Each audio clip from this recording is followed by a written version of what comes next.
I'm Richard Naylor. When I'm sat at home watching our promotion from League One on DVD, there's nothing better I like doing than reading and listening to writingthegallykellies.com. As a lad and a supporter of Leeds, what did it mean joining the club? Yeah, it was a very proud moment. I thought almost my time had passed. I'd moved down to Ipswich as a kid and been there for going on 14 years, and I thought the chance of me playing for Leeds had gone, really.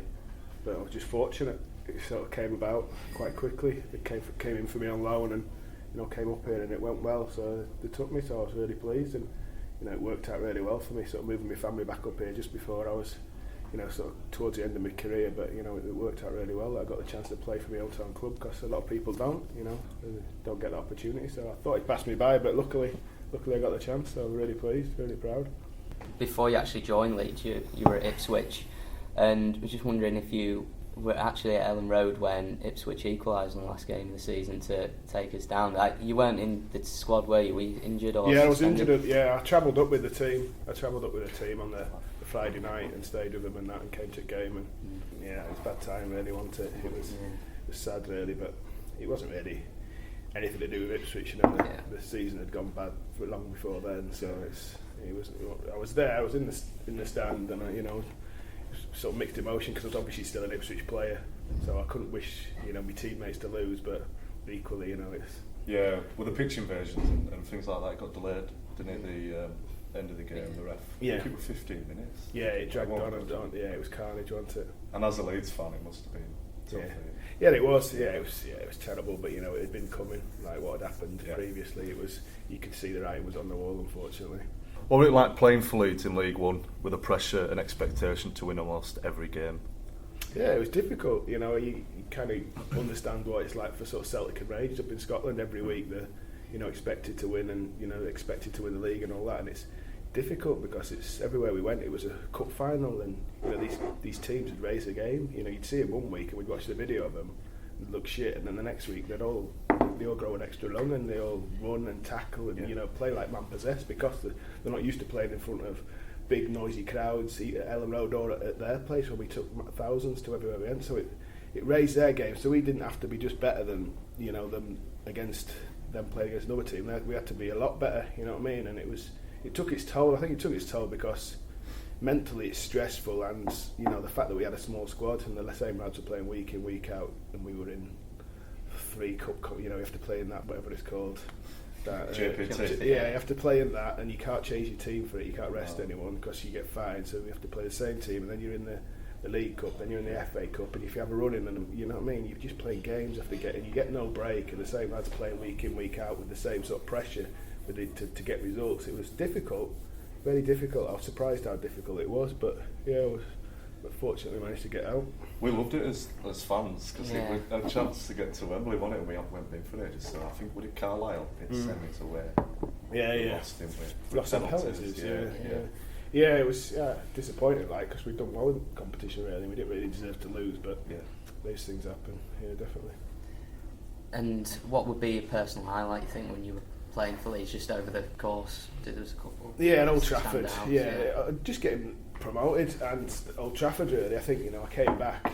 It was like I say, it's towards the end of my career, so it was. I didn't just want to turn up, play, and then be forgotten and disappear. I wanted to actually do something so people say, oh yeah, he was here when that happened or this happened, and to win at Old Trafford is definitely one of them occasions. But the main aim was to get them out of League One, and that was like my whole reason for coming back and dropping out of League One, and that was the whole thing. So to be part of a team that got out of that League One, because it ain't an easy thing to do. That's really something I'm proud of, really. There'll be 2 things that'll be remembered, won't there? Exactly right. So you just want to be remembered, remembered for being part of something good, and fortunately I was remembered for being part of something good at Ipswich, and hopefully people will look on me with a bit, that I did help the club a little bit. We'll talk about obviously your role now with the under-18s. So since you've become an under-18s manager, your team's enjoyed great success. I think you've had 12 unbeaten. What do you think's clicked this year? Well, obviously I must have been lucky with the lads I've got. You sort of inherit players from who have been offered scholarships, and plus the lads who have been here a year. But this year we've got a lot of new lads come in and quite a small second year group. So usually you struggle because obviously the lads are first in the building. It's the first time they're full-time training, and physically it's quite hard for them. And they're playing against lads who are a year above them. But luckily we've got lads who've come in and really they've got a great attitude really, and they're desperate to do well. And everything you tell them, they take on board, and they work hard for each other. And that's standing them in good stead. They're a real good team spirit, work ethic, and obviously telling them the right things at most of the time. So yeah, they're doing really well. I'm really pleased with how it's going. But next year might be different. You don't know. Yeah. But they've done really well. The Youth Cup game last week. It's a great experience for them as well, playing like Anfield. Yeah, it was. Yeah, and really pleased with the way they played second half. Second half, it was I thought you were absolutely brilliant. But even I've watched it back, and even the first 20 minutes, there was nothing in the game. A couple of breakaway goals, and it changes the whole complexion of it, doesn't it? So yeah, even when we weren't playing at our best, we were still coping with it fine. So just disappointed the result, because I really believe that team could have gone and won the competition. I don't think there's many better teams, and people have said that to us. There's not many better teams in the country at that age group. So yeah, it was a tough draw, but if you're going to win it, you have to go to Anfield and win. And unfortunately, we couldn't quite do it. What did you say to them at half time then? Obviously, it's going in 2-0 down.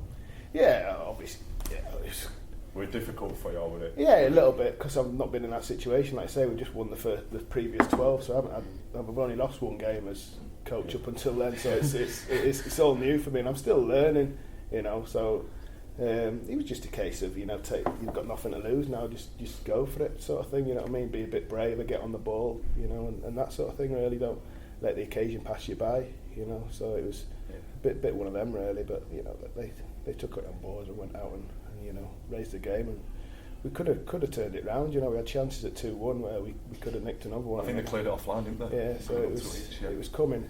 Obviously, we lost Lewis Walters, which was a bit of a blow. You were disappointed, weren't they? Yeah, he was gutted, the poor kid. But that's the way it goes in football. And we missed Louis Coyle as well, who's been our right back all season, who's done really well for us. So we had a couple of injuries which didn't help, but the lads who went out did themselves no harm at all. Yeah. So do you think many, in your opinion, are far off the first team, and how far do you think they can go? Yeah, it's a difficult question, like I say, because I'm only new in the building, so I'm only sort of got first-hand experience of, from this season really, so I haven't got much to compare them against. But if I compare about like when I was in the youth team and stuff, they're head and shoulders above where I was at that age, so they've got a great chance. And like I said, all the new kids who've come in the building have shown great attitude, and that takes you a long way really. Everyone talks about, I know my mate could have made it here, or I know someone who could have made it here, but it ain't as easy as that. And you soon find out when you're in the building training full time who really want it, and they've got that real desire and that passion. And we've got some lads who have definitely got that, so they've got a great chance. I mean, Chrissy Dawson's been on the bench for the first team a couple of times, so he's obviously the closest, and I think he'll probably go on and play. But it's not just playing, you want a career, you know what I mean? Because a lot of players have gone and made the debut but then disappeared, so it's been consistently getting in at that level, so we'll see. I think the few of them have definitely got a chance, a really good chance, and I'll be really surprised if none of them don't play for the first team.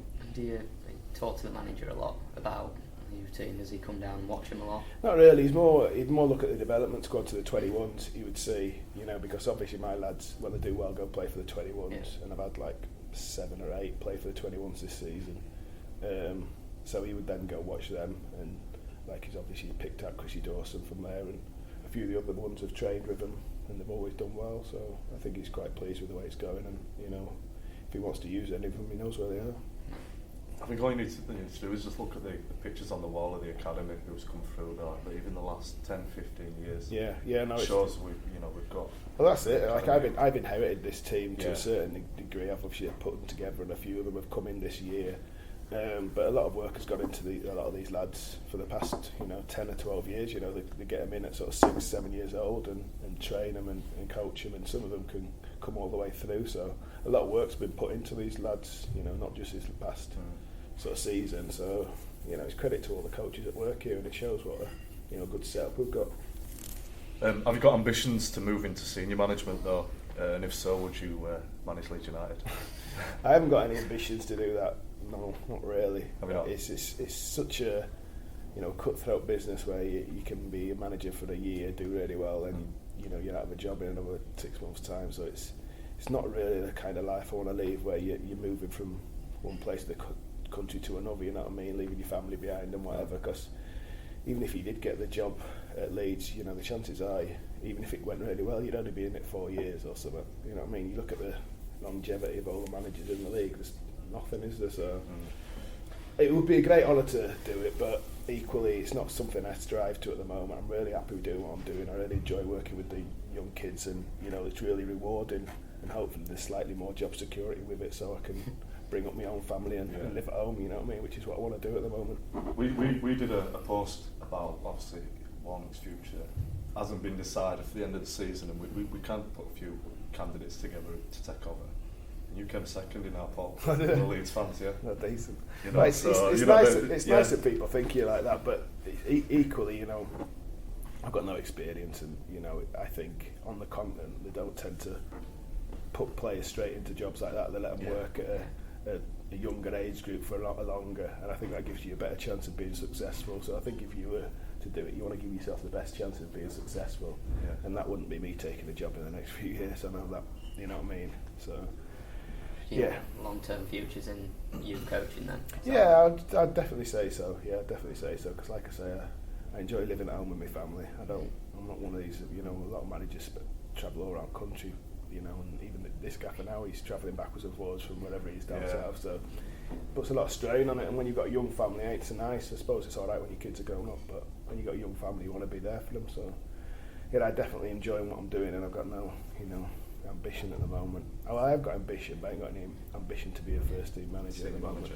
You know, like obviously it's your first year this year, so say in a couple of years' time, and you see some of your players playing first team, that probably be really rewarding. Yeah, that's exactly right. Yeah, definitely. Even like when they got bumped up to the 21s, you know, you feel proud, and when they play well, you feel proud. Dawson's on bench. Yeah, exactly. Yeah, you do. You get to do real buzz with it, and that's where you know job satisfaction comes from. Seeing them push on and do well, because you know you grow a real affinity with them, and you really care for them, and you really like them, and it's a nice way to be with them. But you want them to do really well. So a few of them play for Leeds and playing in the Premier League in a few years' time. Playing for England. Yeah, exactly. Right. I'll be the the proudest man out there, definitely. So, and they can buy me a watch as well when they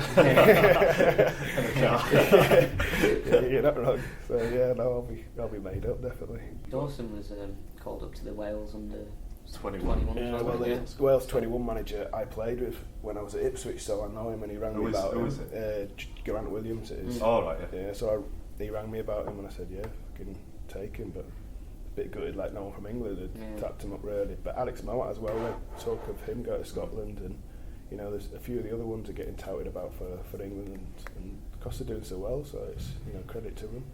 How good do you feel Dawson is then? Do you think he's going to...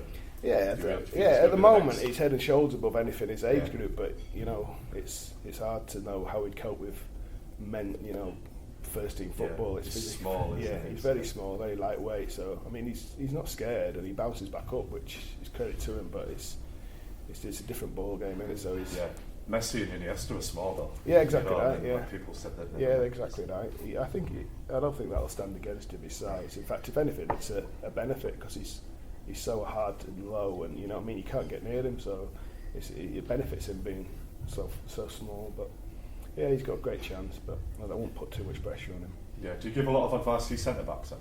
Yeah. I try, but yeah, we've kept a few clean sheets of recent, so I'm quite pleased. You want to take credit for that? But yeah, no, usually what I do is I'll train this morning as a group, and then in the afternoon I'll try and split them, and I'll take away all the defensive players and spend like a couple of hours this afternoon just with the defenders doing you know, heading and different stuff. So yeah, I quite enjoy that side of things, splitting them up and breaking it down to the real finer details. I enjoy that, and I think, you know, hopefully I'll add to benefit from that. Awesome. I'm Richard Naylor. When I'm sat at home watching our promotion from League One on DVD, there's nothing better I like doing than reading and listening to WritingTheGarryKellys.com.